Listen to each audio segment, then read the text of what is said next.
Bonjour, je suis Marjorie. Bienvenue dans ce nouveau podcast consacré à la vieille généalogie. C'est parti. Bonne nouvelle, le site des archives des Alpes-Maritimes est de retour pour les internautes français. En effet, il a dû subir une fermeture prolongée après une attaque informatique qui a été subie par tout le département. Vous pouvez maintenant reprendre vos recherches via ce site. Les archives départementales des Ardennes ont mis en ligne les registres de catholicité pour la commune de Puisieux de 1809 à 1826. Les archives départementales de l'Hérault ont réalisé des nouvelles mises en ligne de l'enregistrement. La première, ce sont les fiches de décès individuels qui datent de 1969 à 1972 pour l'ensemble des bureaux du département de l'Hérault. La seconde est la possibilité de recherche dans les archives de l'enregistrement. Une nouvelle fonctionnalité est apparue, c'est le formulaire de recherche qui permet d'interroger l'ensemble des fonds d'enregistrement pour la période de 1789 à 1987, qu'ils soient numérisés ou non.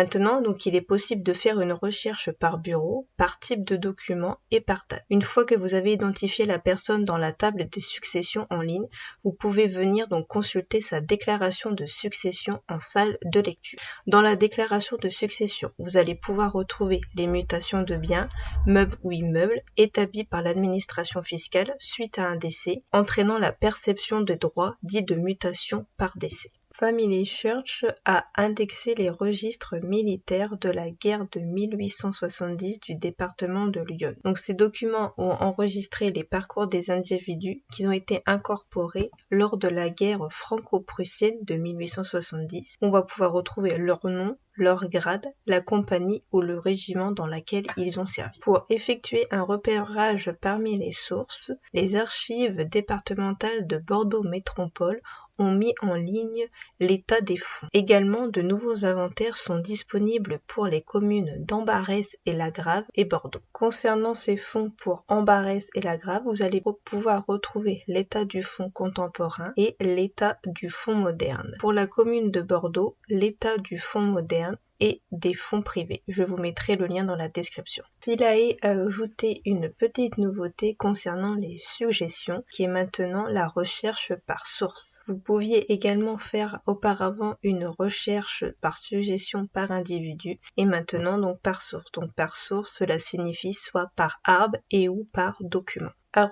@désarmement Arvré sur Twitter nous indique une petite étude concernant l'expérience de vie des marins. Donc l'âge moyen de décès des marins est de 33,12. Sur 3400 décès, ils ont constaté que un peu plus de 90% décèdent hors de métropole. Donc c'est pour ça qu'on ne peut probablement pas aussi les retrouver dans les registres paroissiaux. Mémoire des hommes nous fait une petite rétrospective et nous indique que le 17 février 2020 a été mis en ligne les registres de contrôle des troupes de l'Ancien Régime, qui sont toujours également ouverts à l'indexation collaborative. Il nous indique également une nouvelle fonctionnalité qui est maintenant la possibilité de recherche par autre nom, par exemple nom d'épouse, statut et sexe, dans la base d'indexation collaborative. Le 13 février était la journée de l'épilepsie. Les archives des hôpitaux de Paris nous indiquent qu'au 19e siècle, les malades qui étaient atteints d'épilepsie sont envoyés dans les hospices comme les aliénés. L'hospice Bicêtre s'organise en divisions et la 5e division regroupe les aliénés et elle est organisée elle-même en 4 sessions. Donc les 2 premières accueillent des aliénés, quelle que soit leur pathologie.